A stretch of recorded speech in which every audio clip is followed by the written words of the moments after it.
There is a specific kind of courage that does not announce itself. It is not the courage of the soldier who charges into battle with his blood running hot and his comrades beside him. It is not the courage of the man who acts before he has time to think. It is the courage of the man who thinks, who calculates, who weighs every possibility and arrives at a clear-eyed understanding of what the morning holds, and goes anyway. On the morning of March 15, 44 BCE, Julius Caesar demonstrated this courage for the last time. He had been warned. His wife Calpurnia had dreamed of his murder 3 nights running and begged him to stay home. A soothsayer he passed regularly in the forum had told him weeks earlier, directly, publicly, in front of witnesses, to beware the Ides of March. His own augurs had examined the entrails of sacrificed animals that morning and found nothing auspicious. His doctor had told him the omens were bad. Even Mark Antony, his most loyal lieutenant, had tried to intercept him at the door. He dismissed all of them. He dressed in his toga, the purple-bordered toga praetexta that marked his rank as Dictator of Rome, and walked to the Senate. What he found there was 23 men with daggers. They had arranged themselves around him under the pretense of presenting a petition. When he declined and tried to rise from his chair, the first blade came from behind, aimed at the neck. He grabbed the arm of the man who struck him. He still had a stylus in his hand, the writing instrument he always carried, and he drove it into one of his attackers before the weight of bodies overwhelmed him. When he understood that he could not fight his way out of this room, he did what a Roman of his class was trained to do. He pulled his toga over his face so that he would die looking dignified. 23 wounds. The physician who examined the body afterward, in what appears to be the first documented forensic investigation in Western history, concluded that only 1 wound was fatal. The second blow, the one that pierced the chest. The senators who were not part of the conspiracy fled. The ones who were stood there with bloody hands and no plan for what came next. Brutus had a speech prepared. The chamber was empty. He gave it to no one. Caesar's body lay on the Senate floor for 3 hours. 3 hours. The most powerful man in the known world, dead on the marble, while his killers argued and the city held its breath. Then 3 of his slaves came and carried him home on a litter. And his wife received him at the door. This is where the story ends. But the story doesn't start here. It starts 56 years earlier. In a crowded, noisy, frequently dangerous neighborhood at the bottom of the Esquiline Hill. In a house that was modest even by the standards of families who had once been great. It starts with a boy who had a famous name and no money. Whose father died when he was 15. And who spent the next 4 decades proving to the world, and possibly to himself, that those 2 facts would not define him. This is the complete history of Julius Caesar. The man who crossed the Rubicon. The man who conquered Gaul. The man who made himself dictator of Rome and then died for it. The man whose name became the word for power itself. In a dozen languages, across 2,000 years. It is a story about ambition. But it is also, at its core, a story about what happens when one person understands, more clearly than everyone around them, that the world they are living in is broken, and decides to fix it themselves. 100 BCE to 78 BCE, a patrician with no money. A dead father, and a choice that defined everything. Here is a paradox that the Romans never quite resolved. It is possible to be both aristocratic and poor. The Julius Caesars were one of the oldest patrician families in Rome, a family that traced its lineage. In the way that Roman aristocratic families traced things, all the way back to the goddess Venus. This was not merely a family claim to status. In the theology and politics of Rome, divine ancestry was a statement about the kind of person you were and the kind of authority that naturally attached to you. The Julii were of the oldest blood. They had been Roman before Rome was Rome. And they lived in the Subura.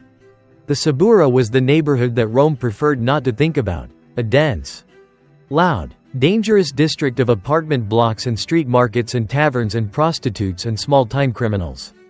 Wedged at the bottom of the Esquiline Hill in the middle of the city. It was not where patrician families lived. It was not where anyone who had a choice lived. The Julius Caesar branch had a house there, a real house. Not an apartment, which distinguished them from most of the Subura's residents, but the distinction was relative. They were poor by the standards that mattered. which were the standards of a class that measured its standing in terms of estates and political connections and the ability to spend extravagantly on the games and feasts that bought popular loyalty. Caesar was born into this world in July 100 BCE. His father, also named Gaius Julius Caesar, was a praetor, a magistrate of the second rank, but not a particularly distinguished one. His mother, Aurelia Cotta, was something else entirely. Aurelia does not appear often in the historical record, because the Roman historical record was kept by men who were not primarily interested in what women did. But she appears enough, and the things that appear are consistent enough to allow a portrait. She was organized, she was educated, she ran her household with an efficiency that people noticed. She supervised Caesar's education herself rather than leaving it entirely to tutors, which was unusual and which produced results. Caesar grew up speaking and writing Latin with a precision and elegance that would eventually make him one of the finest prose stylists in the history of the language. She was also, by every indication, the parent he actually listened to. His father died suddenly in 85 BCE, probably of a heart attack, when Caesar was approximately 15 years old. The death left the family without its male head, without its political connections, and with whatever debts the elder Caesar had accumulated. It left Caesar himself in a position that any observer of Roman society would have recognized as difficult: a boy of good family, no money, and the need to make his own way in a world that rewarded the second and third of those things far more generously than the first.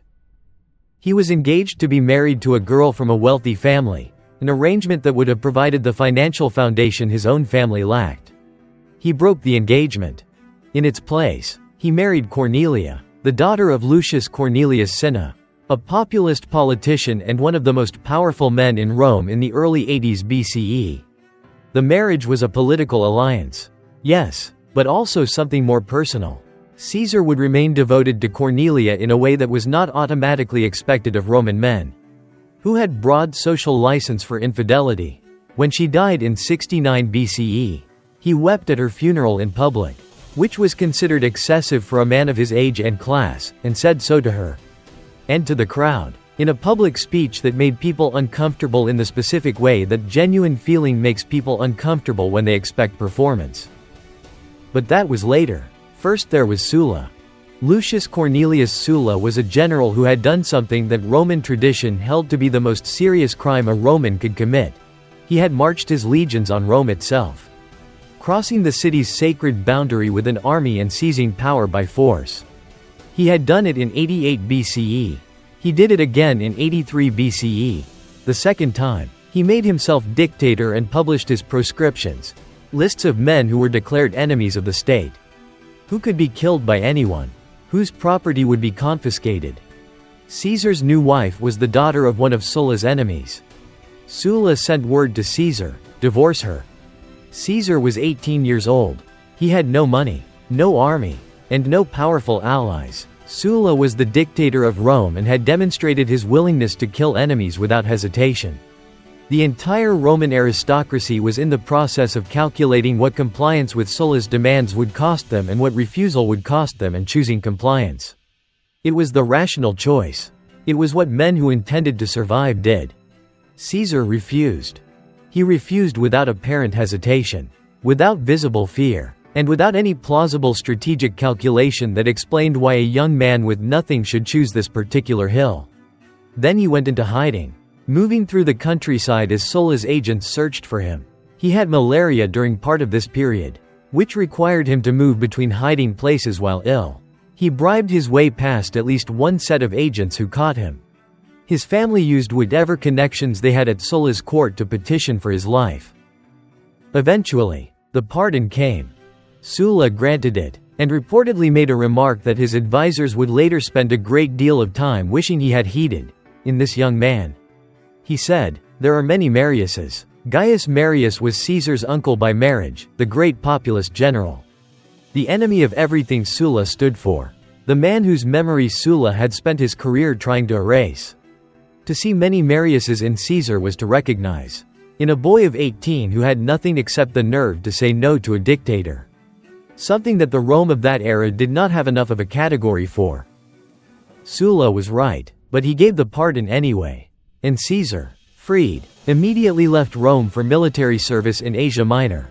Because he was not done being right. And Rome was not yet safe for him. He would be gone for years. He would come back changed, not in his fundamental character, which appears to have been formed quite early and never substantially revised, but in his understanding of what he was capable of, and of what the world could provide to a man willing to reach for it without flinching. 78 BCE to 60 BCE, debt, rhetoric, pirates, and the slow construction of a coalition. Caesar came back to Rome in 78 BCE with a reputation as a soldier. A facility with languages and rhetoric that made him one of the most effective advocates in the city's courts. And debts that were already staggering. These three things were not separate facts. They were the interlocking elements of a strategy so audacious that most of the people he was borrowing from did not recognize it as a strategy at all. Rome ran on debt. Political careers were built on the ability to spend lavishly and publicly, on games, on feasts, on buildings, on gifts to supporters, on the legal cases that built reputations and networks. The men who rose in Roman public life were invariably men who spent more than they had. On the theory that political success would eventually generate the revenue to repay what the ascent had cost. This was, in the Roman context, a reasonable theory. The problem was that it required someone to lend you the money, which required them to believe you would eventually be in a position to repay it, which required them to believe in your eventual success. Caesar borrowed from everyone who would lend. Ancient sources give figures so astronomical that historians have sometimes assumed they must be exaggerations. By some accounts, he owed the equivalent of hundreds of millions of sesterces by the time his political career reached its decisive phase. The precise numbers don't matter as much as the attitude. Caesar borrowed with the confidence of a man who was already certain of the outcome and found the anxiety of his creditors slightly beside the point. He channeled some of this borrowed money into becoming Rome's finest orator. He traveled to Rhodes in 75 BCE to study under Apollonius Molon, the most celebrated rhetorical teacher of the age. The sea voyage produced a story that has been told about him ever since, because it contains, in compressed form, almost everything essential about who he was. He was captured by pirates. Cilician pirates were common enough in the eastern Mediterranean of the period. Freelance maritime criminals who specialized in kidnapping wealthy travelers and ransoming them. They demanded 20 talents of silver for Caesar's release. Caesar was insulted. 20 talents was not enough for a man of his standing. He told them. He insisted they raise the ransom to 50. The pirates, who apparently found him entertaining, agreed. During the 38 days it took for the ransom to be gathered, Caesar behaved in a way that defies normal categories. He slept when he wanted. He wrote poetry and forced the pirates to listen to it. And when they failed to applaud with sufficient enthusiasm, he told them they had no taste. He played dice and wrestled with them. He told them, repeatedly and without evident irony, that when he was free he would return with a fleet, hunt every one of them down, and crucify them. The pirates laughed. He was charming. He was a good sport. And his threat was so calm and so specific that it had the quality of someone stating a logistical plan rather than making a dramatic pronouncement. They did not take it seriously. They should have. The ransom was paid. Caesar was released. He went to the nearest Roman coastal city, assembled a small private fleet at his own expense, sailed back to where the pirates were anchored, captured them, recovered the ransom money, and had them crucified, as a gesture of consideration for the fact that they had treated him reasonably well during his captivity. He had their throats cut before they were put up on the crosses. This story, whether every detail is accurate or has been sharpened in the retelling over generations, captures something that no amount of description can quite match: the specific quality of a man who means every word he says. At a time and in a world where men of his class were expected to say many things they did not mean. Caesar's strength, and eventually his vulnerability, was this literalness. He told Rome what he intended. He did it, over and over again, and Rome, right up until the end, managed to convince itself that he could not possibly mean it. Back in Rome, he climbed the cursus honorum, the ladder of Roman offices, was not merely a career path. It was a social institution, a series of tests designed to assess whether a man had the combination of birth, wealth, ability, and connections to be trusted with increasing authority. Caesar moved through it with methodical speed. Quaestor in 69 BCE. Aedile in 65 BCE. The aedileship gave him control of Rome's public games, which he weaponized with characteristic disregard for financial prudence. He staged combats involving 300 pairs of gladiators, had the forum decorated with silver, and produced spectacles so lavish that the Roman Senate, alarmed, passed a law limiting the number of gladiators any single man could keep in the city. Caesar had forced them to legislate against him. He was delighted.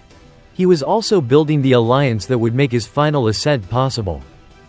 Marcus Licinius Crassus was the richest man in Rome, possibly the richest private individual in the history of the Republic.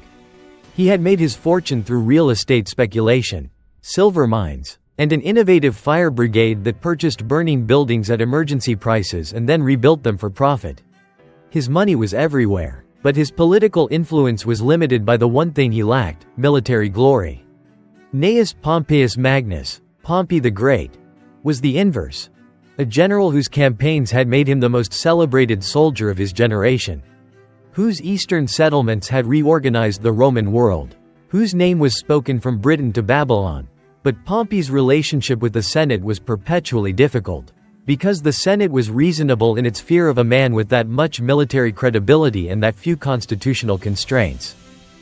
Caesar looked at these two men and saw, with the specific clarity of a mind trained on geometry as much as rhetoric, that their weaknesses were each other's strengths.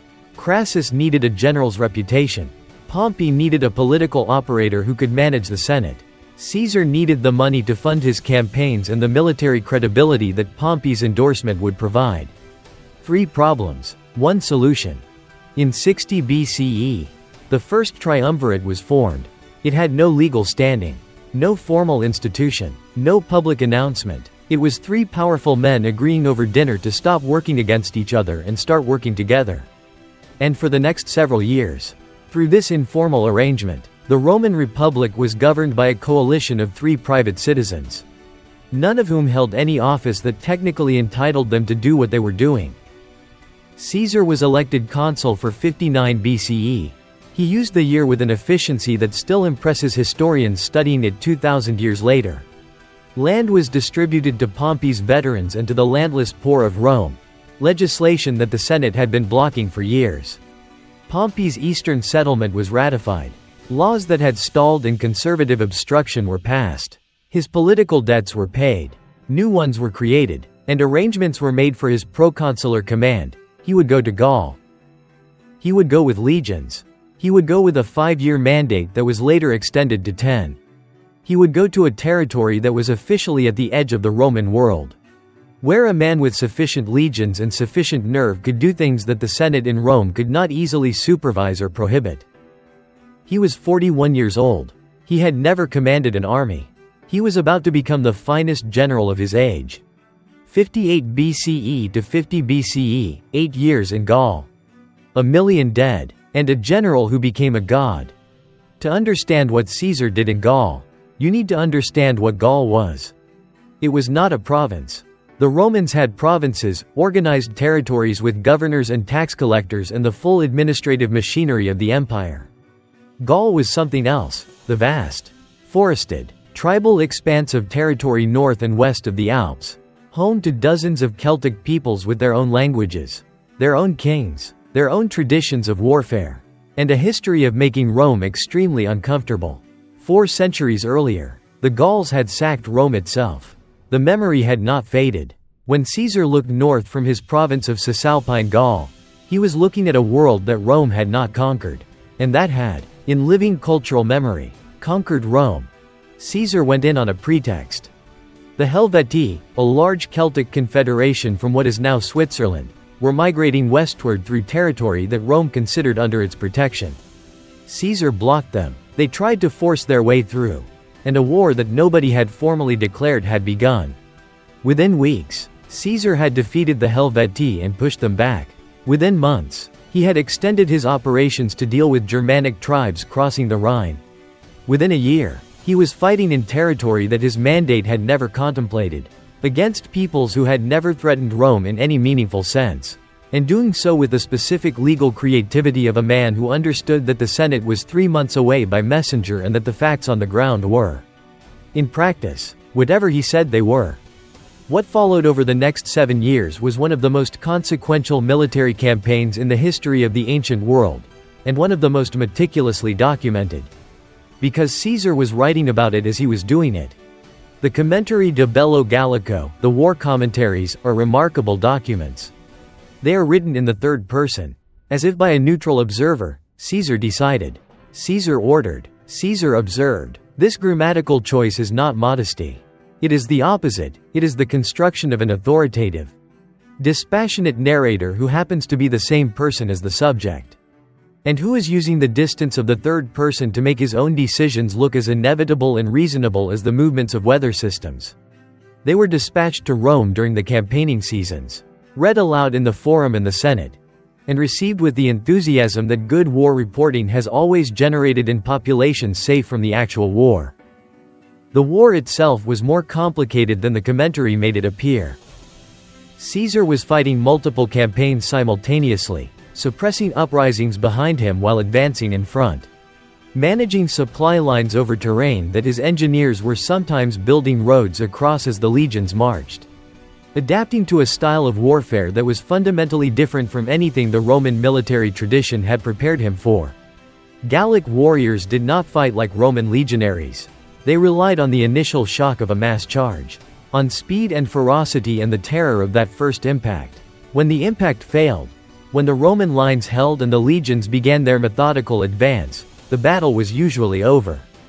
But getting the Roman lines to hold against a charge of screaming, tattooed men twice the size of the average Roman soldier, in a forest or on a riverbank in conditions of limited visibility, required exactly the kind of discipline that Caesar spent his Gallic years building into his legions. By the time of the Great Gallic Uprising of 52 BCE, he had the finest fighting force in the Roman world, and it had been shaped almost entirely by his hand. The man who led the uprising was named Vercingetorix, and he was something Caesar had not encountered before in Gaul. A Gallic chieftain who understood Roman strategy and refused to fight on Rome's terms. Instead of massed battles, Vercingetorix pursued a strategy of harassment and supply interdiction. He burned Gallic towns and food stores ahead of the Roman advance to deny Caesar the resources he needed to feed his legions in the field. He forced Caesar to operate in a stripped landscape, moving faster and faster just to stay ahead of starvation. When Caesar caught up with him and laid siege to the fortress of Gergovia, he suffered one of his very rare tactical defeats. His legions were repulsed at the walls with significant losses. Vercingetorix had the strategic vision to understand that giving Caesar a reverse would shake the loyalty of Gallic tribes that had been neutrally observing the conflict. He was right. Tribes that had been sitting out the war began declaring for the uprising. Caesar suddenly faced not one enemy but many, across territory that was several months of marching in circumference. He chose to bring it to a decisive engagement at Alesia. Alesia was a fortress town on a hilltop, surrounded by rivers on 3 sides and by cliffs on the 4th. Vercingetorix retreated into it with an army of 80,000. What Caesar did next was the most audacious engineering and tactical operation of the ancient world. He surrounded Alesia not with a simple siege line but with 2 lines simultaneously, an inner line of circumvallation 11 miles around to contain Vercingetorix, and an outer line of contravallation 14 miles around to hold off the relief army that was already being gathered. Between the 2 lines, his 50,000 men waited in a corridor, able to fight in either direction at once. The relief army that arrived numbered, according to ancient sources, 250,000 warriors. Caesar held both walls. When the Gallic assault finally broke through the outer wall and it appeared, for a period of perhaps 30 minutes, that the Roman position might collapse, Caesar himself rode along the line with his scarlet cloak visible to every soldier on the field. He was not issuing orders. He was being seen. He was making visible the fact that the man they had followed across 8 years and thousands of miles of difficult country was still there. Still calm, still certain, and the line steadied and the counterattack followed and the relief army broke. The next day, Vercingetorix rode out of Alesia in his finest armor. He circled Caesar's tribunal at a gallop. Then he dismounted, removed his armor, and laid it at Caesar's feet. It was the most dramatic surrender in the history of Rome's wars. And Caesar knew exactly what to do with it. He kept Vercingetorix prisoner for 6 years and then had him executed at the close of his triumph. The man who had come closest to stopping him became the final piece of the spectacle. The Gallic Wars killed approximately 1 million people. They enslaved perhaps another million. Caesar recorded these numbers with the neutral precision of an accountant. The Roman public received his dispatches with enthusiasm. He came back from Gaul with something that all the political maneuvering of his earlier career had been unable to generate: absolute legionary loyalty. A replenished treasury. A military reputation that now exceeded even Pompey's, and the experience of 10 years governing a vast territory as its unchallenged master. He had been, in all practical respects, a king. The question was whether Rome was ready for him to come home, and what would happen when it became clear that the answer was no. January 49 BCE, the river, the decision, and the world that changed overnight. There is a word in Latin, alia, that means both die, as in the gaming piece, and risk, as in what you take when you throw it. When Caesar stood on the southern bank of the Rubicon River on the night of January 10, 49 BCE, he was standing at the intersection of both meanings. The legal situation had been clear for months. The Senate had ordered him to lay down his command and return to Rome as a private citizen. The Senate had not offered him the concession he had been negotiating for: the right to stand for the consulship while still in command of his armies, which would give him the legal immunity that office provided. Without that immunity, the moment he crossed into Italy as a private citizen, the enemies he had accumulated over 30 years of political combat would prosecute him for any number of alleged crimes, real, exaggerated, or invented. Conviction would mean exile. It might mean death.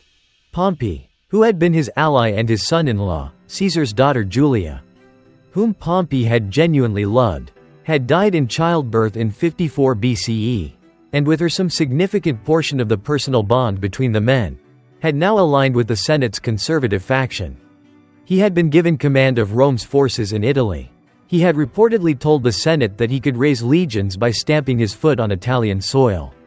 He was 58 years old, the most decorated general of the Republic, and he had not fought a campaign in 7 years. Caesar had 11. He had 10 veteran legions. He was 51 years old and had spent the past decade in continuous military command. He crossed with one legion, the 13th, which had been with him since the earliest days in Gaul. He moved at night, without ceremony, without the kind of grand gesture that history sometimes attached to the moment afterward. The ancient sources give us the dice throwing, the omen reading, the famous line, alia I acta est. The die is cast, but these may be later embellishments. The way that momentous historical transitions tend to accumulate the dramatic gestures that feel appropriate in retrospect. What is not in dispute is that on the morning of January 11, 49 BCE, Roman soldiers under Julius Caesar's command were standing on Italian soil, and the Roman Republic as it had existed for 460 years would never be the same. What followed was, militarily, almost an anticlimax. Pompey had told the Senate he could raise legions. When Caesar's army began moving south at a pace that alarmed everyone who heard about it, 30 miles a day. Not 15, stopping barely long enough to resupply and moving again before dawn. The legions were not ready. And Pompey made the decision that would define his campaign. He evacuated. He left Rome. He left Italy. He took the Senate, most of the Republican establishment, and whatever forces he had with him, and he withdrew across the Adriatic to Greece, where he intended to regroup and return in force. Caesar entered Rome without a battle.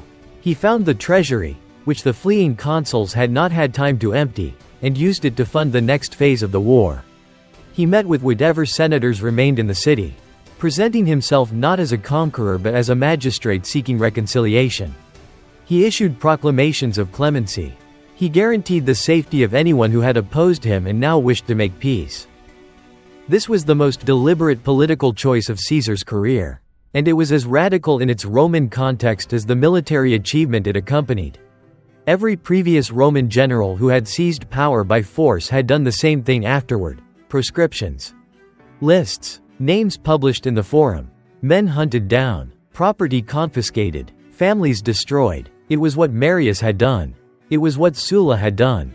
It was the only mechanism the Roman tradition offered for a general who had won a civil war to consolidate his victory. Caesar refused to use it. He released prisoners. He welcomed back exiles. He wrote letters to men who had fought against him, inviting them to return to Rome under his personal protection. He coined a term for this policy, clementia, mercy, and made it a public program rather than a private inclination. The political calculation was real. A man who intended to govern Rome for the rest of his life could not fill the Senate with the relatives of men he had murdered. The personal conviction was also real. Caesar was not, by temperament, a man who enjoyed cruelty for its own sake. What he did not sufficiently account for was that mercy, when shown to proud men who believe themselves your equals, is sometimes received not as generosity but as condescension. That a man who has been spared by you may find the debt of his survival more galling than gratitude can handle. That the men who benefit most from your mercy may be precisely the men who cannot forgive you for it. Among the men he pardoned was Marcus Junius Brutus. Among the men he pardoned was Gaius Cassius Longinus. He did not know yet what he had done. He would spend the next 4 years winning the civil war, reforming the state, planning an expedition to the east, and building the Rome he wanted. And then, on a morning in March, he would find out. 49 BCE to 48 BCE, the Civil War, Pharsalus, and the death of Pompey the Great. Pompey the Great had cleared the Mediterranean of pirates in 3 months when the Senate gave him the mandate to do it. He had reorganized the entire eastern half of the Roman world in campaigns that took his armies to the borders of the Caucasus and the edge of Arabia. He had celebrated 3 triumphs, the only Roman in history to have triumphed over 3 different continents. When people thought of military greatness in Rome in the middle of the 1st century BCE, they thought of Pompey. Caesar had not defeated anyone yet who compared to Pompey. That was about to change. Pompey's strategy in Greece was sound. Avoid a decisive engagement while building up his forces.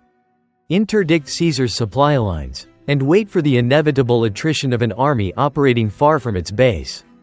He had the numbers, roughly 45,000 infantry and 7,000 cavalry against Caesar's 22,000 infantry and 8,000 horse. He had the Senate's moral authority and the resources of the eastern provinces. He had time. What he did not have was his general's instinct, and he had not had it for 7 years. Pompey's officers and the senators who had followed him to Greece were not patient men. They had left Rome, their estates, their political power, their comfort, and they wanted their world back. They pressed Pompey constantly to force a battle, to end this quickly, to stop dancing around Caesar and destroy him. Pompey knew, in the strategic part of his mind, that waiting was winning, but he was surrounded by powerful men who considered his caution cowardice. And eventually, at Pharsalus, in the flat plains of central Greece, on August 9, 48 BCE, he gave them their battle. The decision that lost Pharsalus was made before the first blow was struck. Pompey's plan relied on his cavalry superiority. He would position his horsemen on his left wing, swing them around Caesar's right flank, take the Roman line from the side, and roll it up. It was a good plan. It had worked many times in many battles.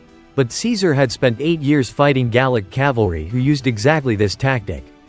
And he had a counter. He pulled 6 cohorts, about 3,000 men, from his third line and placed them behind his right wing at an angle. Invisible to Pompey's scouts, standard doctrine said your third line was your reserve, committed only when your first 2 lines were spent. Caesar was using his third line as a trap. When Pompey's cavalry swept around and met what they expected to be Caesar's exposed flank, they met instead 3,000 infantrymen standing in a line with their javelins aimed at the horses' faces. Roman cavalry was trained for many things. Running into a wall of infantry at close range was not among them. The Pompeian horse broke. They broke through their own lines in their flight. And in the space where Pompey's cavalry had been, Caesar's hidden cohorts turned and hit the rear of Pompey's infantry. Pompey watched his cavalry disintegrate. The ancient sources say he rode back to his camp and sat down in his command tent without speaking. His officers found him there when the battle was lost, and they told him it was time to go. And he went. He was not a coward. He was a man who had built his entire campaign around a single assumption. And when the assumption was wrong, he had nothing left. He fled to Egypt, where he believed he had allies from a previous campaign. He was wrong about this too. As his ship entered the harbor at Alexandria, a small boat came out to meet him with 3 men in it. He stepped down into the boat. One of the men stabbed him from behind before he had time to turn around. He covered his face with his toga, as Caesar had covered his on the Ides of March 16 years later.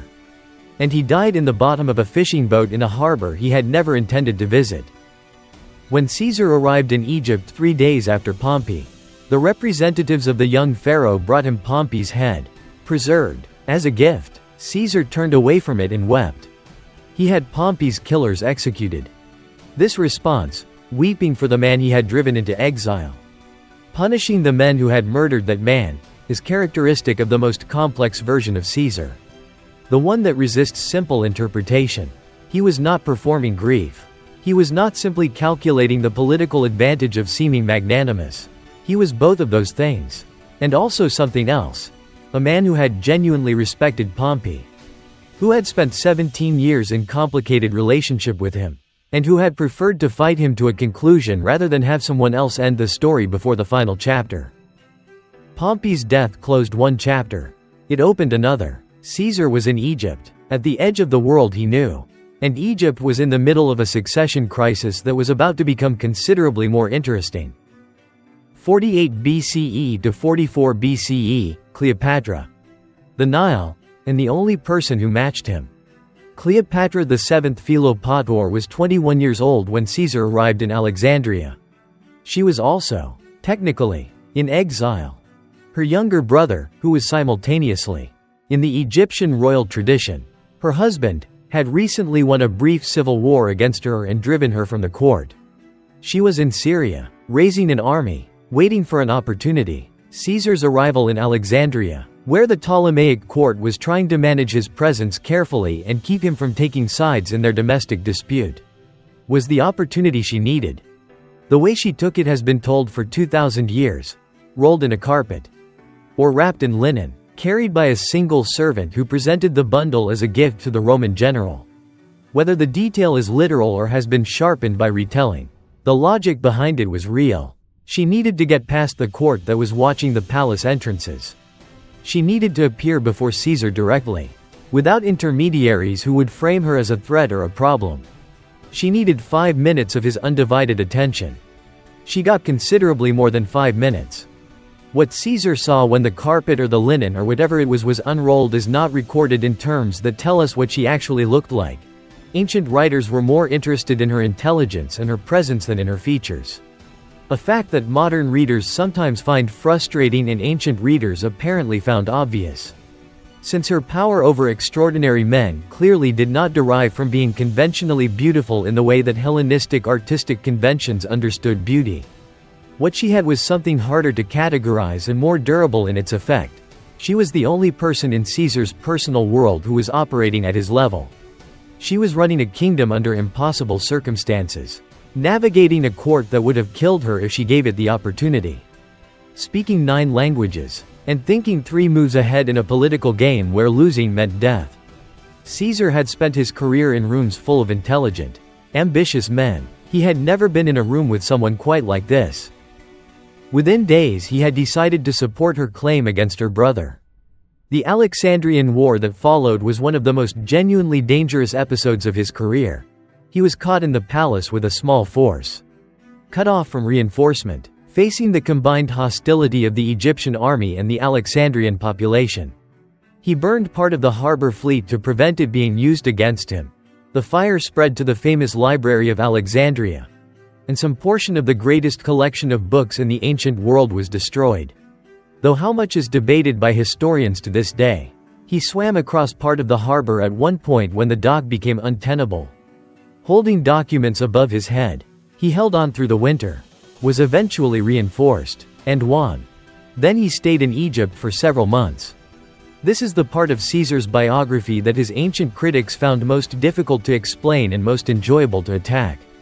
Rome was waiting. Wars were ongoing in Asia Minor, Africa, Spain, His lieutenants were managing crises in his name across the empire. And Julius Caesar was on a royal barge, sailing up the Nile with Cleopatra, touring a kingdom he had no military reason to be touring. He was 52 years old. He had been moving without pause for 30 years. He had just won the largest civil war in Roman history. For a few months, on a river in Egypt, with a woman who understood exactly what he was and was not intimidated by any part of it. He slowed down. He eventually left, because the wars would not manage themselves.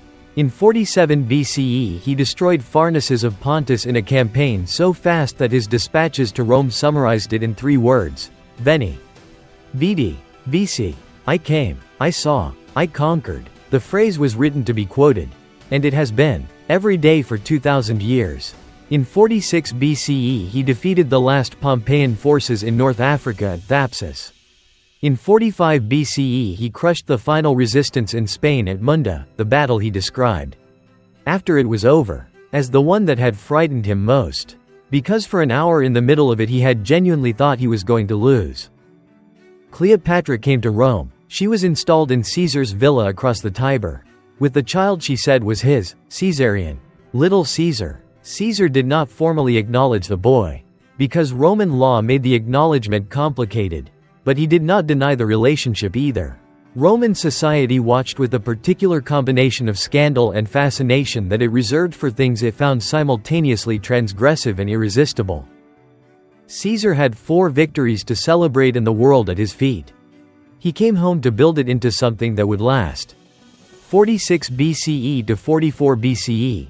What power looks like when you have all of it. Rome in the autumn of 45 BCE was a city in the presence of something it had never quite seen before and did not have adequate language for. The Senate had given Julius Caesar a 10-year dictatorship. Then, in a vote that combined genuine admiration with calculated self-preservation, they extended it, Dictator perpetuo. Dictator in perpetuity. Dictator forever. The title was technically within the Roman constitutional tradition. Dictators had been appointed in emergencies throughout the Republic's history, but the word perpetuo changed everything. A dictatorship was supposed to be temporary. That was the entire point. You made a man dictator for 6 months. He solved the crisis. He stepped down. The moment the dictatorship was made permanent, you had stopped describing a magistracy and started describing something new. Something the Roman political vocabulary was not equipped to name. Caesar accepted the title. And then he went to work with the energy of a man who had been thinking about what needed doing for 30 years and finally had the authority to do it. The Julian calendar is the most intimate part of what he built.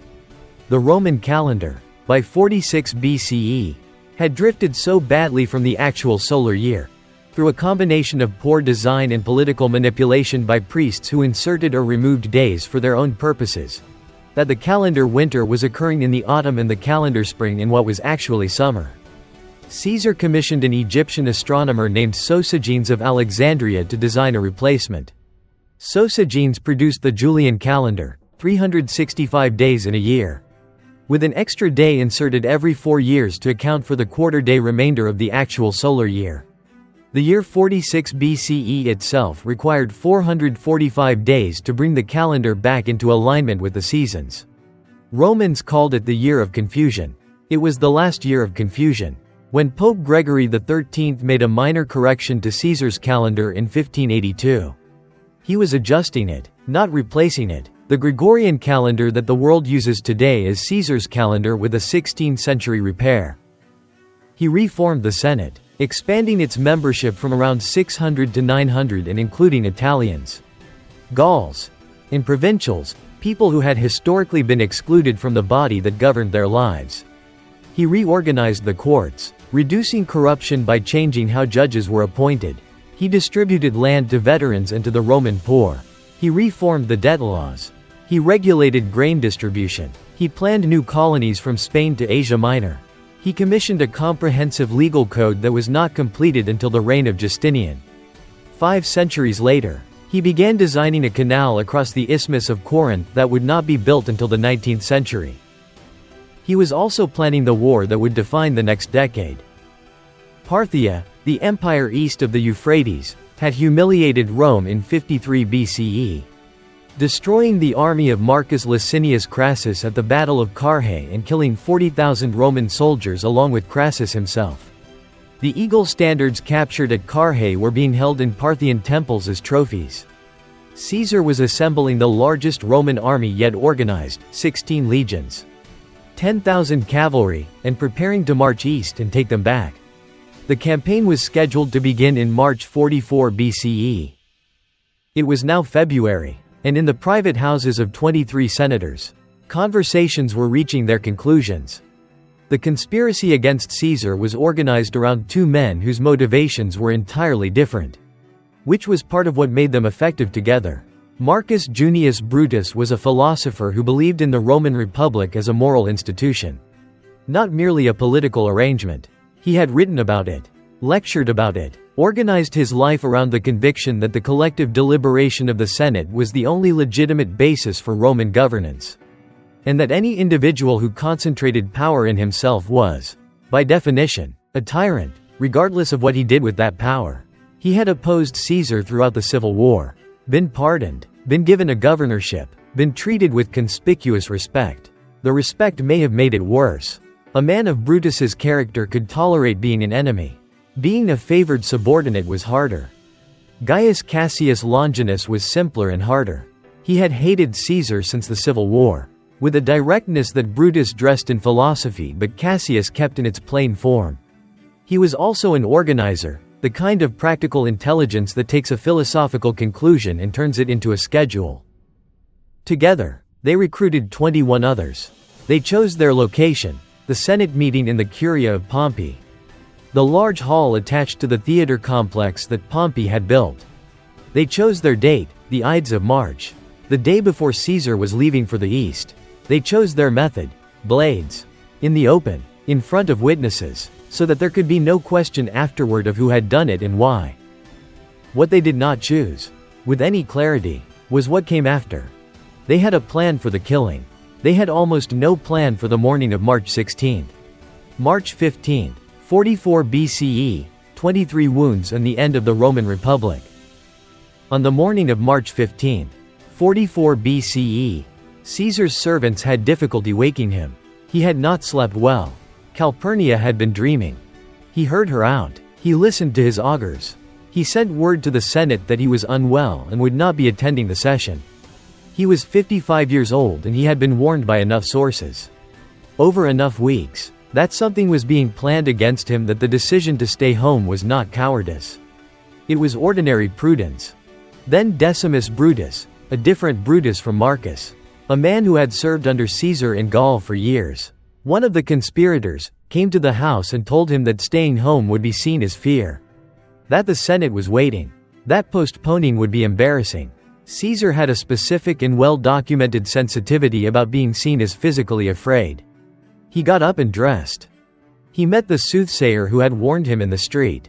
"The Ides of March have come," he reportedly said, meaning they had come and nothing had happened. "I, Caesar," said the soothsayer, "but not yet gone." He went to the Senate. The conspirators had arranged themselves in the chamber.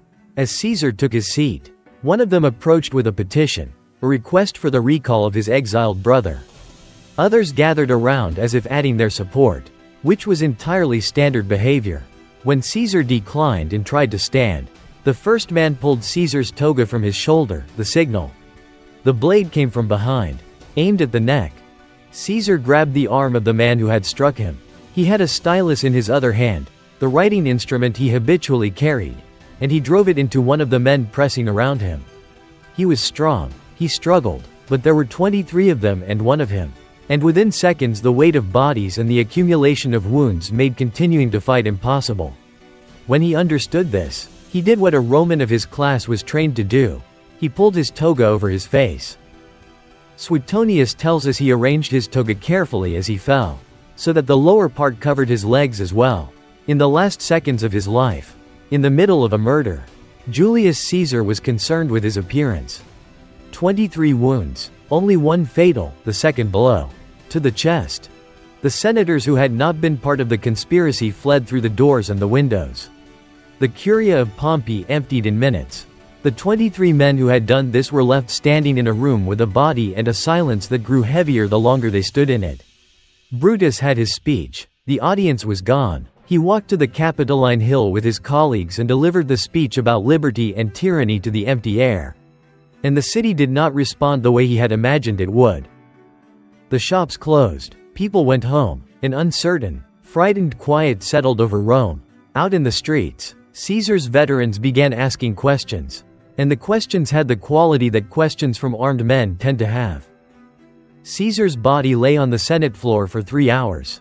Then 3 of his slaves came and carried it home on a litter. That image, 3 slaves, a litter, an empty Senate chamber, is perhaps the most eloquent summary of what the conspirators had accomplished.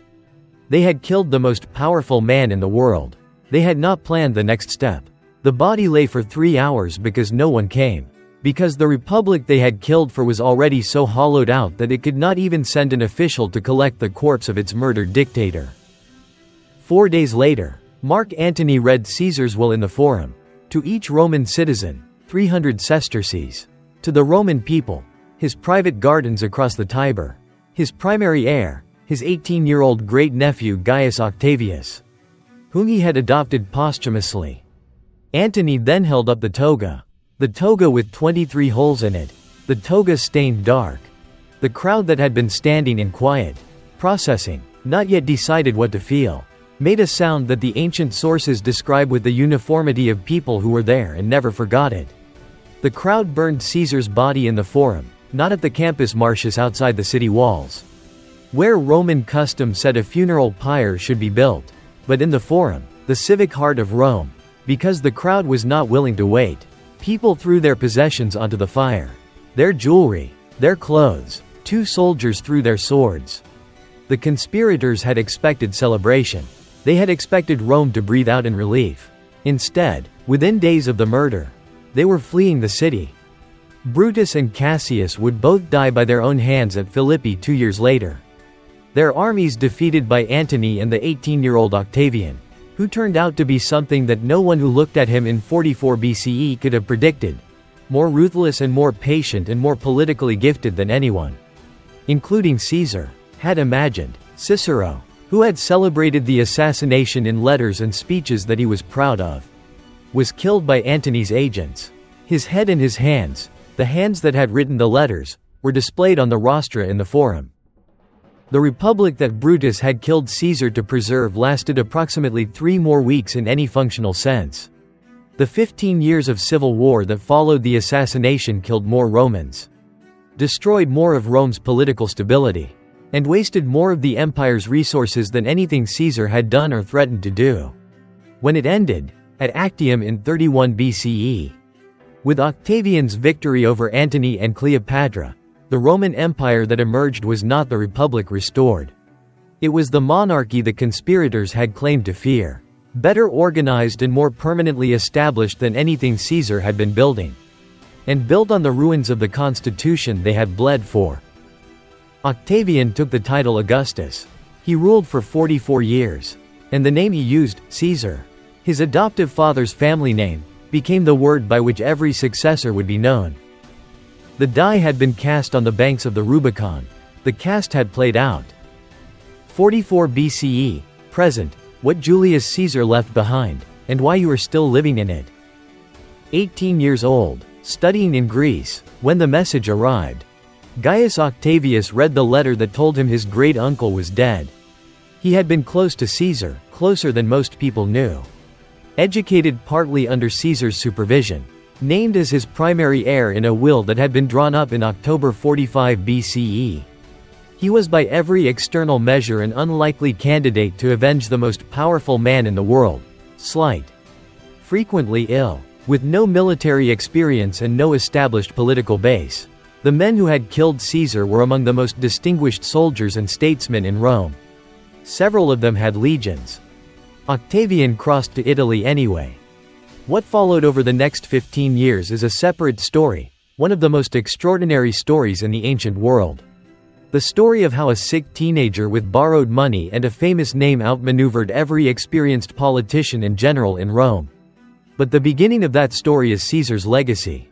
Because Octavian's entire claim rested on a single foundation: he was Caesar's son. Not by blood, by adoption, in a will, by the legal convention that allowed a Roman to designate an heir and attach to that heir everything: the name, the property, the obligations, the political identity. He became Gaius Julius Caesar Octavianus. Caesar, the name that had been a family designation, the cognomen of a relatively undistinguished branch of the Julii, was now the most powerful word in the Roman world, and it was about to become much more than that. When Octavian, now calling himself Augustus, became the unchallenged ruler of Rome in 31 BCE, he was careful to present himself not as a king or a dictator but as the first citizen. The princeps, the most senior magistrate of a functioning republic. The republic was not functioning. Augustus was emperor. Everyone knew it, but the fiction was maintained. And it was maintained because Caesar's murder had demonstrated what happened when the fiction broke down. And Augustus had no intention of dying on the Senate floor. Every emperor who followed him carried the name Caesar in his title. Not as a family name, after Augustus. There was no longer a biological line, but as a designation of the office itself. Caesar had ceased to be a person and become a concept. The German Kaiser comes from Caesar. The Russian Tsar, which appears as early as the 10th century, referring to the Byzantine emperor before the Russians applied it to their own rulers, is Caesar filtered through Slavic phonology. When Nicholas II of Russia was executed in a cellar in Yekaterinburg in July 1918, the word used to describe his office was still, at its etymological root, the family name of a man from the Subura district of Rome who had died in a Senate chamber 1962 years earlier. The last German Kaiser abdicated the same year. The last Bulgarian Tsar was deposed in 1946. No other private individual in recorded history has had their personal name become the generic word for supreme political power. In multiple languages, across 20 centuries, the calendar is more intimate than the name. Because the name is something you hear or read, but the calendar is something you live by, a structure imposed on time itself. The Julian calendar that Caesar commissioned in 46 BCE, designed by Sosigenes of Alexandria, corrected by Pope Gregory XIII in 1582, adopted gradually by the rest of the world over the following centuries, is the calendar you are using right now. The month of July bears Caesar's own name, given in his honor by the Senate that had watched his body burn in the Forum. When you look at a date, the grid you are looking at is Julius Caesar's. The Latin language that Caesar wrote in, the precise, elegant, sometimes cutting Latin of the commentary, of his letters, of the grammatical treatise De Analogia that he wrote while crossing the Alps on campaign, did not die when Rome fell.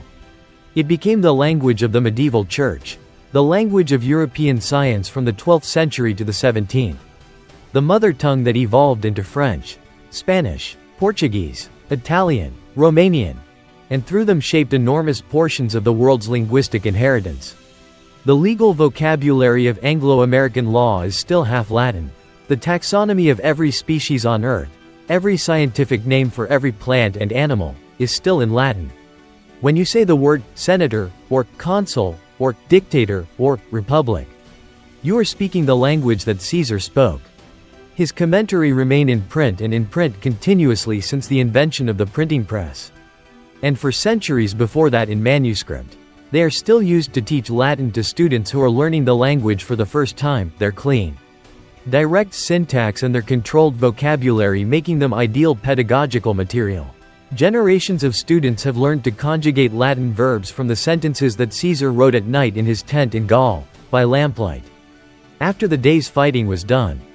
The military innovations are everywhere even when they are invisible. The logistical system that allowed Caesar to move armies faster than anyone thought possible, the prepositioned supplies. The engineering capacity that could throw a bridge across the Rhine in 10 days.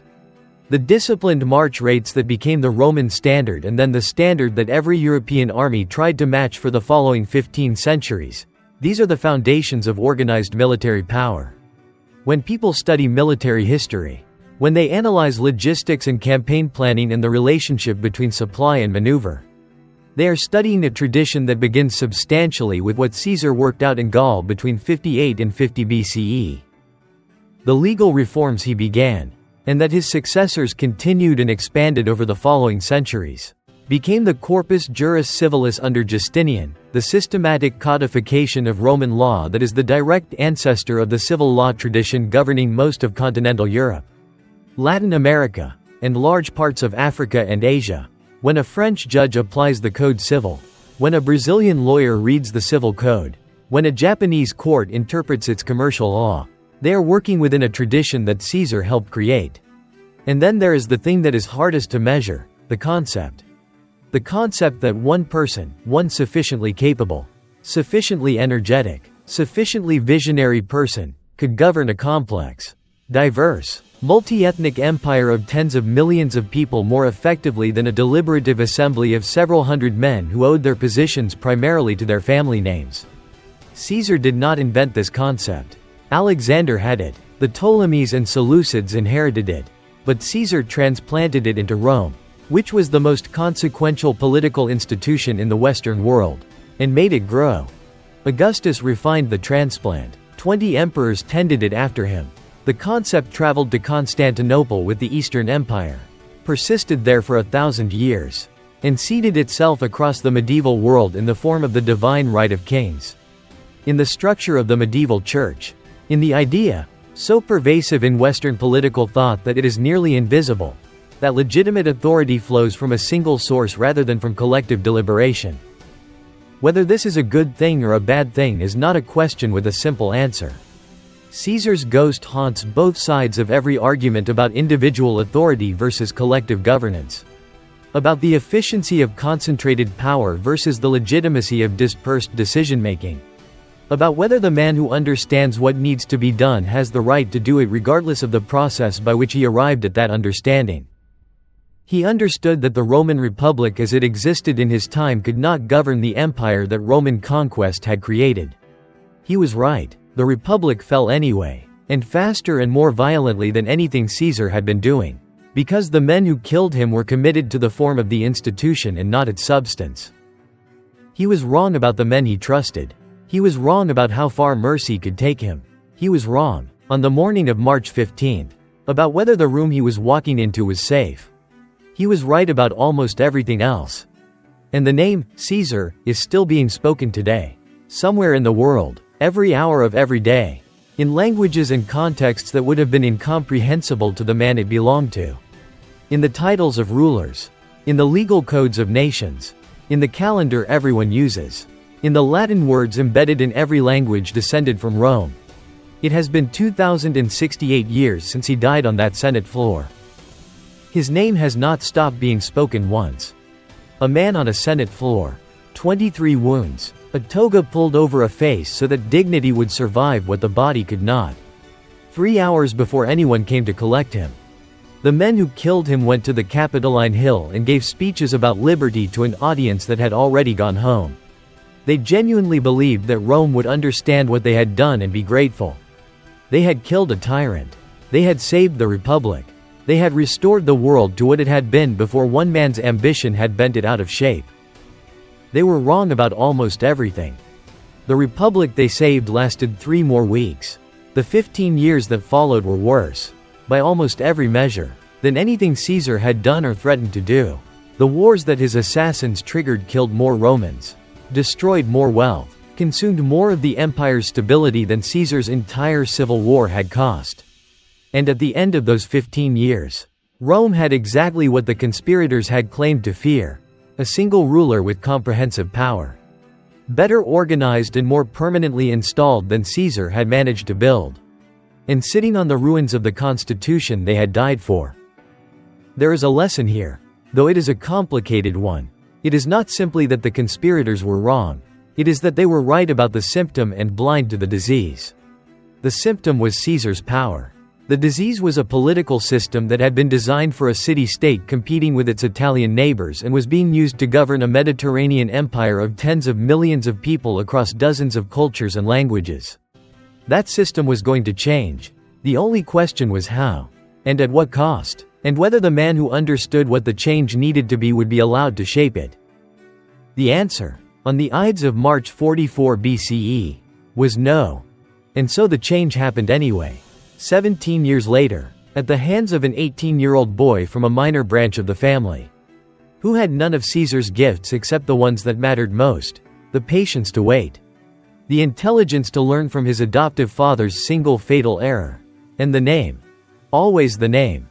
Julius Caesar was born in a modest house in the Subura, the son of a man nobody particularly remembered, in a year that seemed like every other year. He died in a Senate chamber that history has been arguing about ever since. In between, he crossed the Rubicon, conquered Gaul, defeated Pompey, met Cleopatra, made himself dictator of Rome, reformed the calendar, wrote some of the finest Latin prose that has ever been produced, and demonstrated, with a consistency that eventually ran out of time to prove itself, that the gap between what he said he would do and what he did was very small. He was wrong about one thing: the men he trusted most. He was right about everything else. The world you are living in, the calendar you use, the legal language that governs your contracts and your courts, the political vocabulary that shapes how you think about power and authority and the relationship between the individual and the state. This world was shaped, more than you probably know, by a man who died 2,000 years ago in a toga on a marble floor, with a stylus still in his hand. That is what World Saga is about. Not the battles, though the battles were extraordinary. Not the dates and the names, though the dates and the names matter. But the longer question underneath all of it: who were the people who made the world we live in? And what did it cost them to make it? And what would it look like if they had made different choices? Caesar made his choices. You have just spent 2 hours with them. He crossed the Rubicon on a January night with 1 legion and changed the world. We have followed him from a modest house in the Subura to the Senate floor of Rome, 56 years of ambition, calculation, genius, war, love, betrayal, and consequence. We have watched him refuse a dictator at 18, outsmart pirates at 25, build the finest army in the ancient world at 41, and walk into a room at 55 where he knew the odds were against him and go anyway. His name became the word for power. His calendar became the calendar. His language became the language of law and church and science across 15 centuries. And the men who killed him, in trying to save the Republic, guaranteed that it would never exist again. This is what World Saga does. We take the people who shaped the world, the ones most people know only as names in a textbook, and we spend the time required to actually understand them. Not the highlight reel, the full story, with the complexity and the darkness and the moments of genuine beauty that abbreviated history always has to skip. We have covered Mesopotamia, Alexander the Great, the Mongol Empire, the Byzantine Empire, Julius Caesar, each one a civilization or a person whose shadow falls across the world we live in, usually without us noticing it. The next story is already being built. The Rome that Caesar left behind and the empire it became. The world between Caesar's death and the fall of Constantinople. The stories that connect the ancient world to the one you woke up in this morning. If this video was worth 2 hours of your time, subscribe to World Saga, so the next saga finds you the moment it is ready. If one moment in Caesar's story stopped you, the night at the Rubicon, the pirates, the mercy shown to Brutus, the body lying on the Senate floor for 3 hours, leave it in the comments.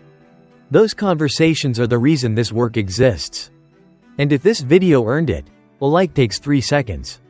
It tells the algorithm that history told completely, without shortcuts, is worth finding. This is World Saga, the story of humanity, one empire at a time. I will see you in the next one.